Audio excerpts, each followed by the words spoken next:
Now we've left this overnight and we've noticed that there's a drop of oil here. You might be wondering where that's coming from. It's not coming from the seal. So where it's actually coming from, it's a bit hard to see here in this light, but there's a little plug on the end of that yoke there where the splines are. It needs to be capped off, so we're going to have to pull this out and take this universal joint out, knock that plug out and just reseal it either with a bit of Silastic or gasket cement.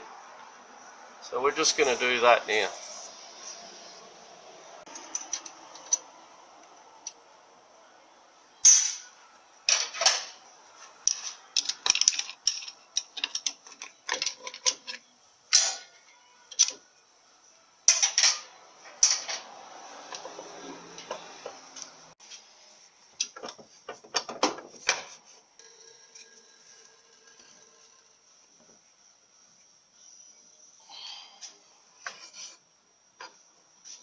Okay, now just in case this tail shaft's already been balanced, these universal joints don't look like they're very worn, so we're going to try and save them so we don't have to replace them. But just in case this tail shaft's been balanced, we're just going to mark exactly where it's been before with a bit of liquid paper, like so. Situation now, we're going to remove the universal joint from the yoke and leave it on here so we don't have to take the whole thing off. So I'm just going to take these circlips off. Just make sure you've got protective glasses because they can fly off, and I've got these, we use these pointy nose pliers in flames and whatever and these sort of jobs. So it's just a matter of popping it out like that, putting them in a safe place.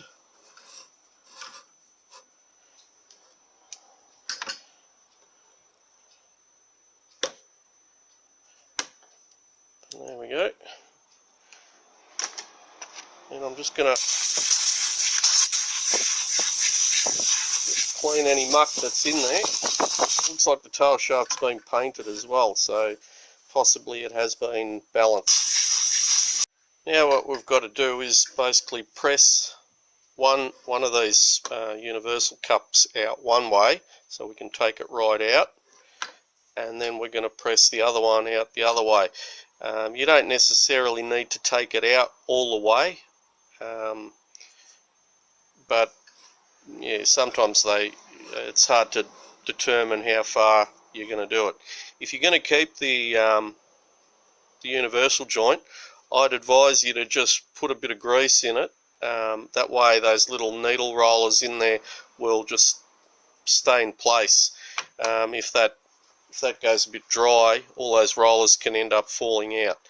Either that or just have a suitable tray underneath to catch any needle rollers if they do fall out. If you want to keep the old one, if you're going to replace the whole universal joint, it doesn't matter so much.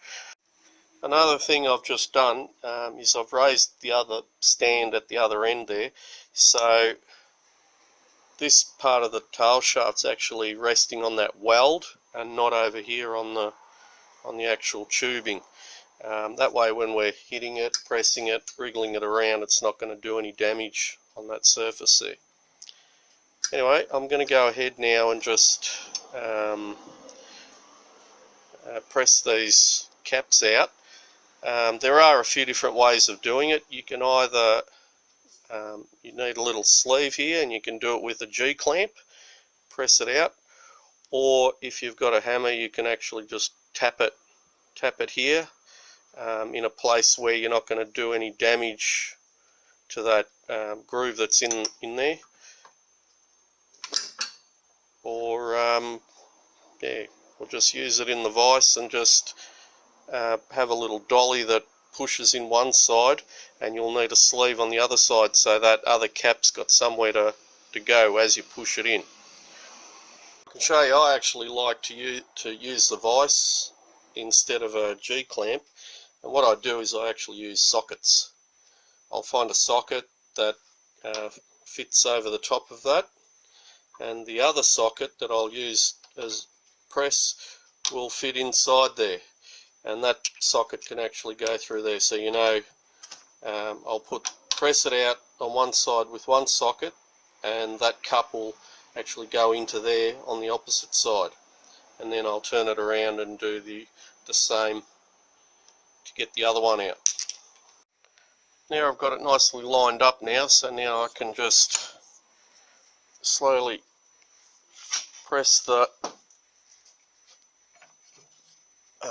cup out through one side by tightening the vise, and you'll feel it moving.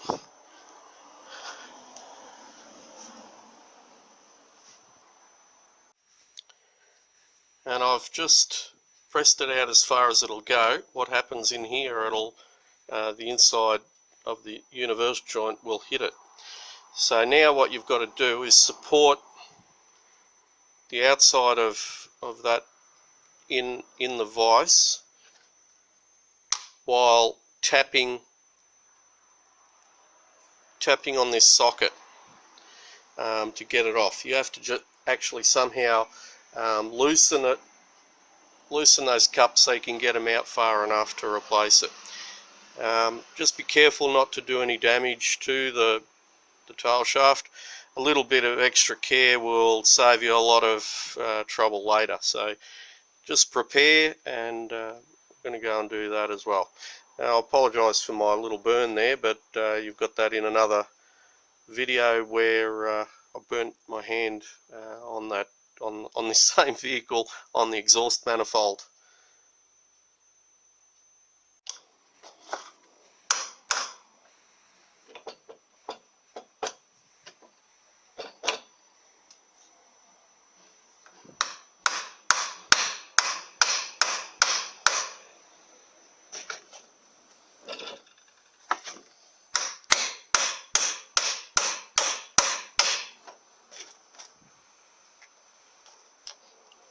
There we go, we've got one cup out. And we're just going to flip this over and do the other side. I think I can actually get this one out without removing the other side. So I'm just going to slowly just maneuver it out. There we go. There you go. We've got that out. And there's the other cup in place there. So I'm going to have to remove this because I'm going to just polish this up on the lathe.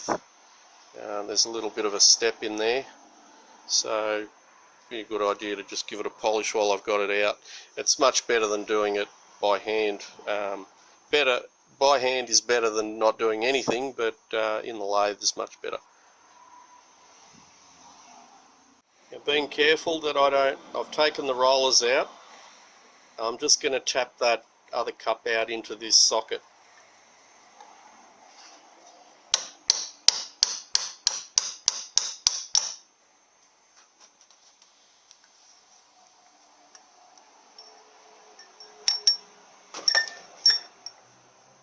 There we go. Now I'm going to repack those rollers, and I can knock this plug out and seal it in there. If you can see that plug more than likely leaking there. Okay, I've just measured inside here where the splines are, and it's 1 inch and 40 thou. So I'm just going to make a little dolly out of wood so I can push it in there and hold this in the lathe while I just polish that. I'll just knock that plug out as well first. I've just knocked the plug out, and you can see that's where it was leaking. So it'll be safer to put the dolly in from this side because of this weight. So that'll sit in closer to the chuck when I'm not machining it, when I'm polishing it. But you can see there's all little rust pits through it, so that's not going to help the seal and bush in any long term. So it's a good idea to polish it as much as we can. Okay, I'm just going to machine this back down to size, which is 1 inch and 40. So I'll probably go, because it's wood, I'll make a little bit bigger, 1.50 inches, so I can actually knock that yoke on there.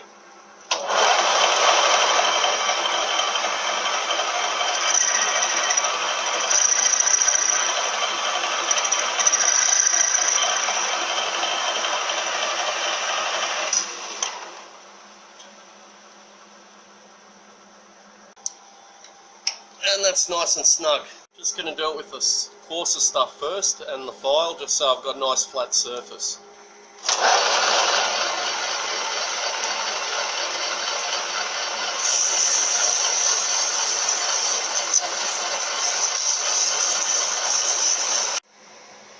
And that's with the coarse first, then the slightly finer stuff, and you can still see that there are lots of little rust pits in it. So we're just going to mainly do here where the seal is and where the bush runs over here. But as the diff works, that yoke will slide in and out a little bit. So you've got to make sure you do the full travel of that surface. It's got to be nice and smooth. So I'm just going to hit it with the fine stuff now and see how we go. Going to finish it off with the 600 grit now.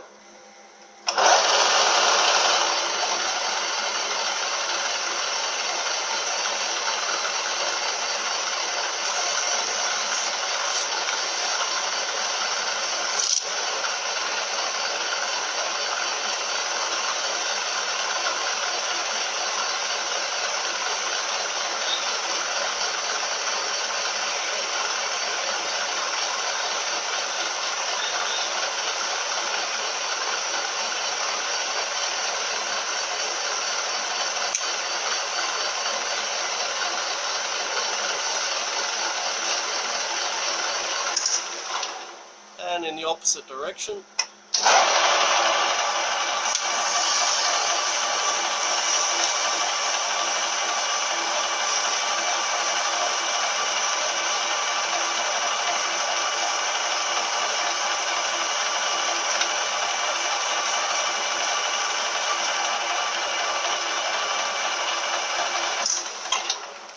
Marvellous. That's as best as we can get this one. So we can put that cap plug back in, glue it in there and put it back together. Okay, I've nicely washed all this out. Plug there, it's actually got quite sharp edges on it, and the way it was, you can actually see the little spline marks on it, so that tells you how it was facing cupped like that down. So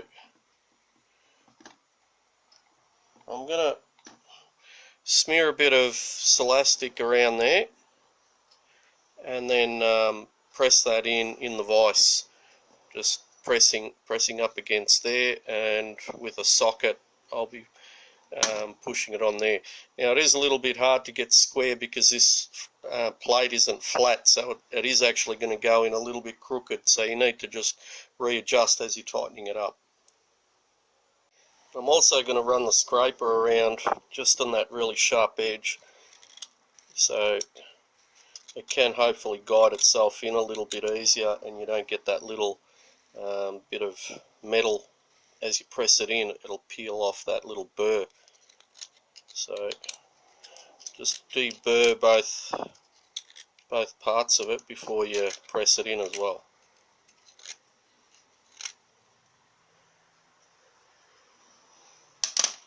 And that one around there, I've already done that one.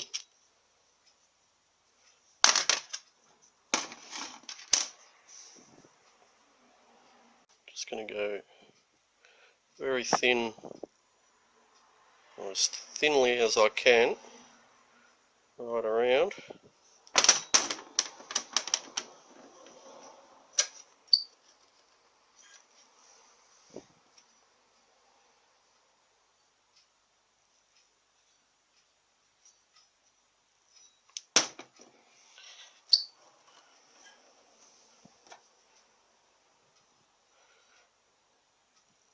Right around like so. Double check you haven't missed anywhere.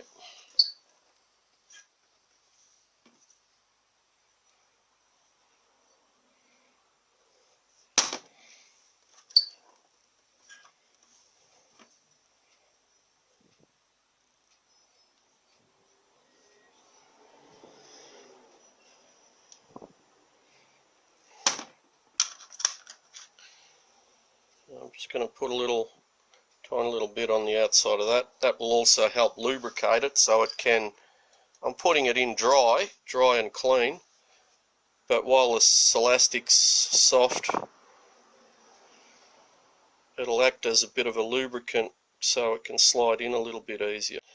There it is. Because it's concave, it's a little bit hard to push it in evenly, so what I did, initially I did press it in, but I noticed it wasn't going in all the way, so I had to actually put the socket on there toward the outside get a socket that fits almost to the outside, and then just tap it in.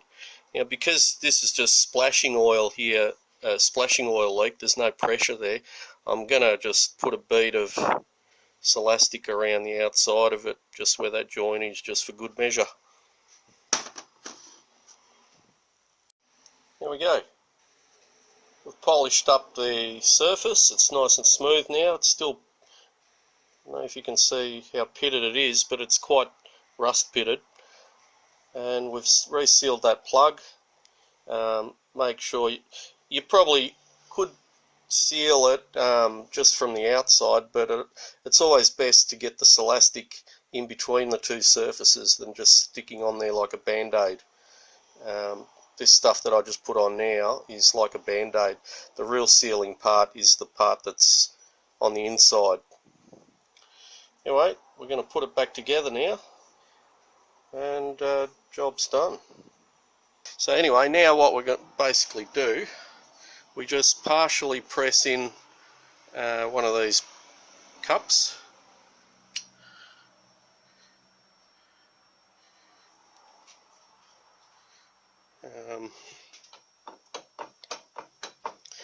We just push it in a tiny little bit, just till we can get it on the universal joint. We try and keep it as square as we can. There we go. Now that's in a little bit. It's not going to fall out now. Then what we do, this block of wood here just to support it so I don't damage it. Then we're going to, that helped, put it in this side first and slide it on gently. That way the rollers aren't going to fall out. Now I'll just flip it around this way, and now we're going to push that in. A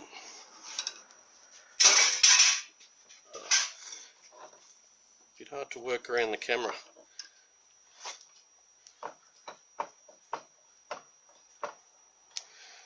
I'm going to press it in with that socket again.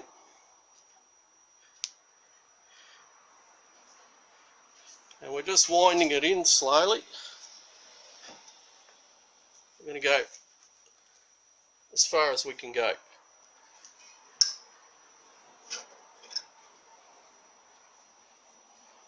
That's probably about where it should be. Now that's in all the way, now we can push the other cup in. Make sure you put it in sideways so those rollers don't slide out. I'll just do that.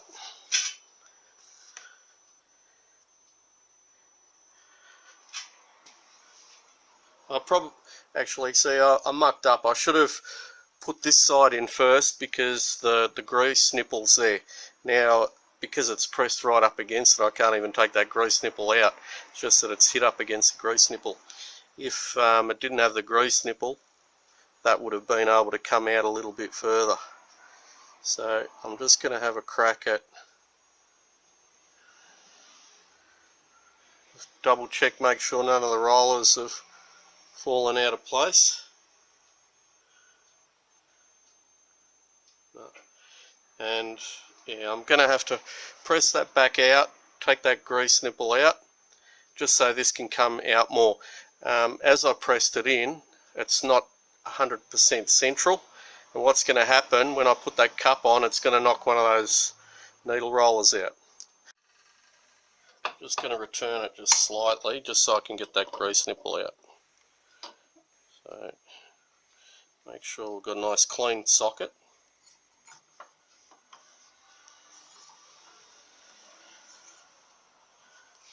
We're just pushing it back in,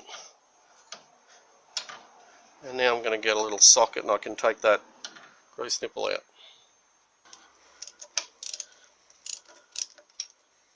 And we've taken the grease nipple off.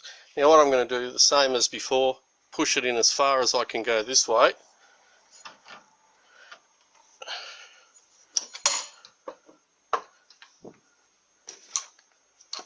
Just put that socket, make sure it doesn't get stuck in that. Okay. I'm just levering, pushing that whole tail shaft up against the other side so that socket stays in place while I do it up. I've got to put another socket here.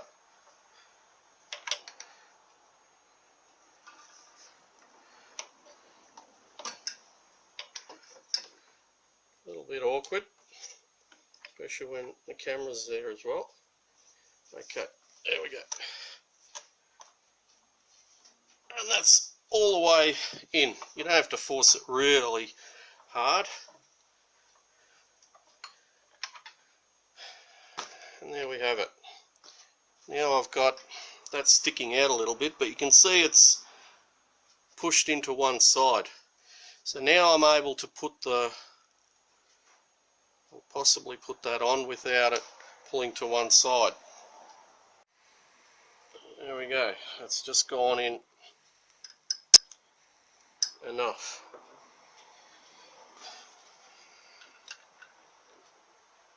Again, carefully, I'm just going to press that in and hope that the rollers haven't fallen out. You'll soon know because the slots where the circlips go won't line up.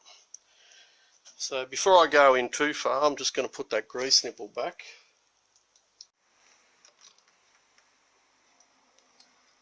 Okay, I got the grease nipple back in. Now we're going to push that in a little bit further. I'm going to put this on there just so I can get the circlip in, and then we're going to push the whole lot back so we can get the other circlip in. Okay, so we've now I'll just put that up on the, it's pretty safe, it's not going to fall out anywhere. Put it up on that block of wood. We're just going to blow out that groove.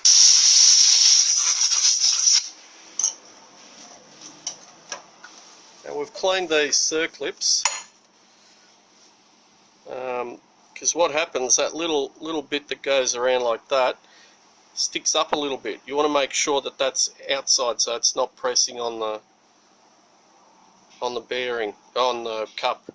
If sometimes if you actually put it in the other way, it can help to hold it in the groove, but I like to put them with that bit sticking up. So protective goggles, and we just make sure the circlips are nice and clean. We've cleaned off all the muck, and when you put it in there, you just make sure you can turn it like I just have. You can see it'll actually turn in there. I'm not squashing it, I'm just turning it in there. Yeah. So that means it's nicely seated in that groove. And now we can flip it over, and using our special pressing tool, press in the other side till it goes all the way in. Just line that up.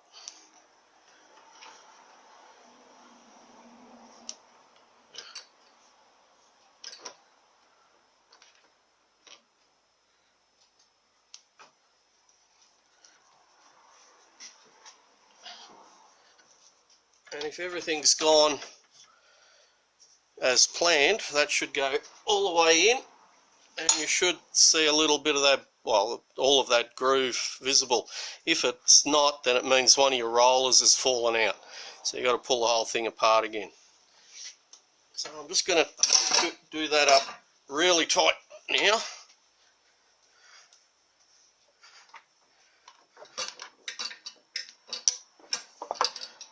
And you can see the circlip groove nicely through there. So again, we put this in with that bit sticking up. Oh.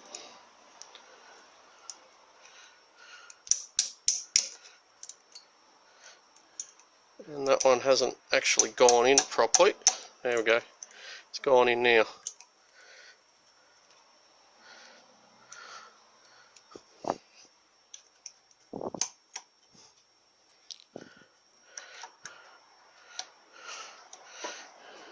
I'm just trying to turn it in that groove.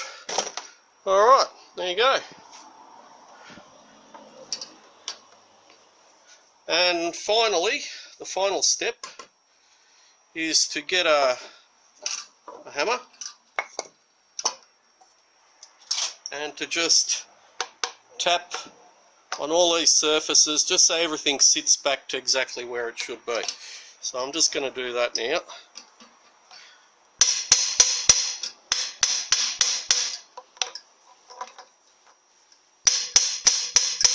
Careful not to hit anything to bend it out of shape or anything like that.